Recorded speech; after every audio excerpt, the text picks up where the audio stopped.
Right, so this next exercise is very short, very, very sweet, and exceptionally powerful. Who here, when they saw the timeline, they thought, oh, okay, it looks all right. Is it really that powerful? And then you went and you did it, and it was like, oh my goodness, how powerful was it? This next exercise is even more understated, and I can promise you now it's 10 times more powerful.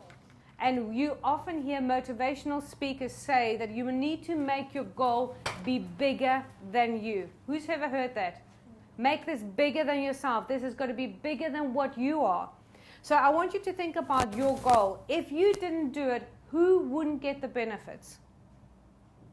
So you can say, well, I won't get the benefit. But I want you to think about a ripple effect. I want you to imagine a tiny little stone, a gem perhaps, of some sort. And allow yourself to just pick the right gem for you. Hanging on to the branch in absolute fear of letting go. And what is underneath is this beautiful, beautiful crystal lake. And all this little gem has to do is get the courage to just go whoosh and drop. And the minute it drops into that lake, it will cause ripples. Now, it may never know exactly where those ripples go and who will be affected by those ripples, who will get those ripples. But if it doesn't have the courage to just let go and just trust and just drop in, nobody gets the ripples. This is where your dream, your goal is not just about you. If you don't do it, there's something else. There's repercussions. There's ripples that don't happen. So who would like to come up here and connect? Can be. It is extremely powerful. And whatever response we have is absolutely perfect. People internalize in just the right way for them. It is brilliant. So what I'd like you to do is I want you to imagine that there's 6 circles. So the 6th one is round about here. Okay? Now, I don't need to know exactly what is going on. You can tell us, but we don't need to know. Do you want to tell us, or you'd rather keep it? Rather keep it. That's fine. Okay, so you will just nod and tell me that you've got the experiences or whatever is happening. I'm going to ask you some questions. I'm going to guide you through the circles. And when you're done, you can either say, yep, I understand, or if you want to give me some information, that's fine. It's up to you. All right. Okay, so the very first circle, I want you to think about this goal. That's this goal that's in the future. Because what this helps you, it makes it bigger, it gives you the purpose, and it connects you on a much, much higher level. So I want you to think about the environment. So as you step into the circle right now, so step into it, I want you to think about where is it that you do this. So perhaps you're in an office, and I want you to just be very sort of familiar. What does the office look like? Where's the view? Where's the office? Who's in the office? So what is the environment? It is an office. It's an office. And you can see if there's a receptionist or if there's other rooms. So I want you to step into the next circle. And this is all about what are you doing in this environment. So, you're answering the phone. Are you seeing clients? Are you, what are you doing in this office? I'm researching. Okay, so you're researching, and do you speak on the phone with people? Yeah. And do you interact? Do you meet people? So I want you to take the next step, and I want you to tell me, or actually just be clear with yourself of what skills and qualifications do you have to be able to do what you're doing here in this environment. So what are the skills? Have you studied? There'll be maybe degrees or diplomas, courses. Perhaps you've attended talks. There's life experience. All those things are the skills that you have, the qualifications to do what you're doing here in this environment. You got it? All clear? Yeah. Okay. So in this next circle, it's all about your values and beliefs. So as you step in here, first ask yourself, what do you believe about this? And what are your values regarding this?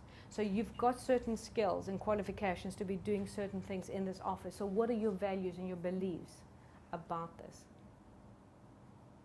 Right. In this next circle, I want you to tell me who you are. So step into it.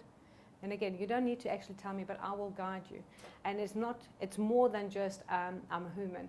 I'm human, I'm a man, I'm a son. I don't know if you're a brother, or are you a nephew, are you a partner?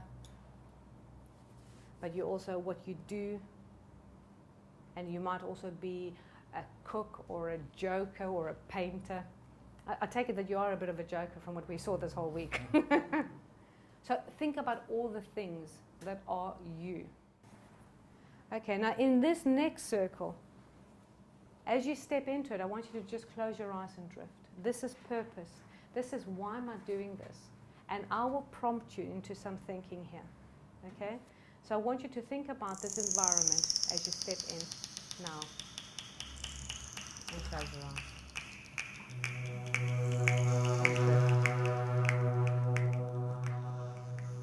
And as you're drifting in this space,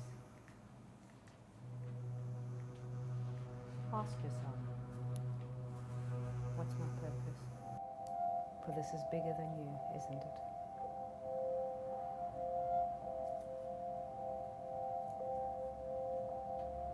And also ask yourself, what else do I need to know?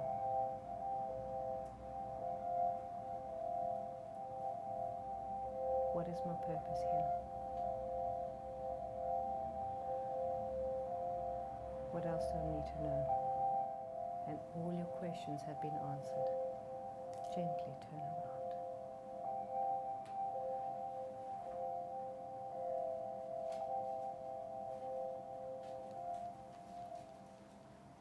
And I want you to take now all this information and step back into the circle. Knowing what you know now, who are you? And when you know, you can nod. And step into the next one.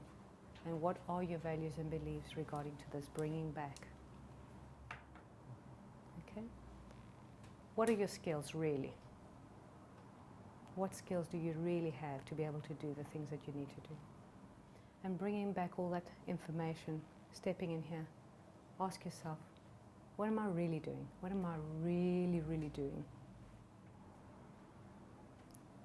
And in the last one, just ask yourself, so where am I doing this? Is it just in an office?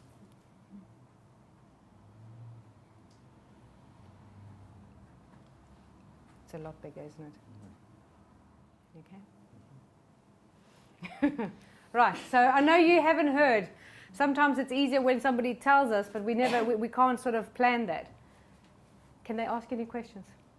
Yeah. Okay, any questions for Human about what he's just experienced? How does it differ on your first journey to returning?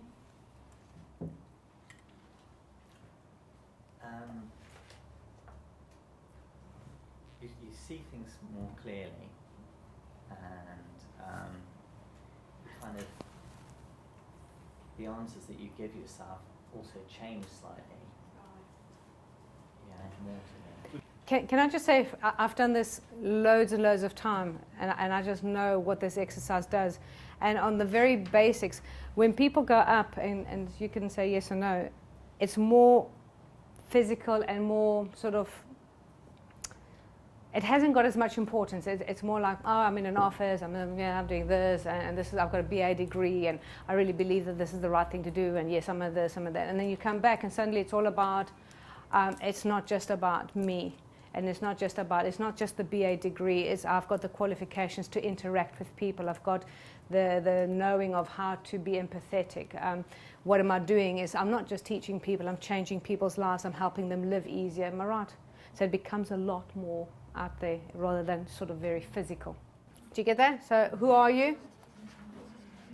So this is your identity, and this is purpose. So you'll come down and then you'll turn around and go up again.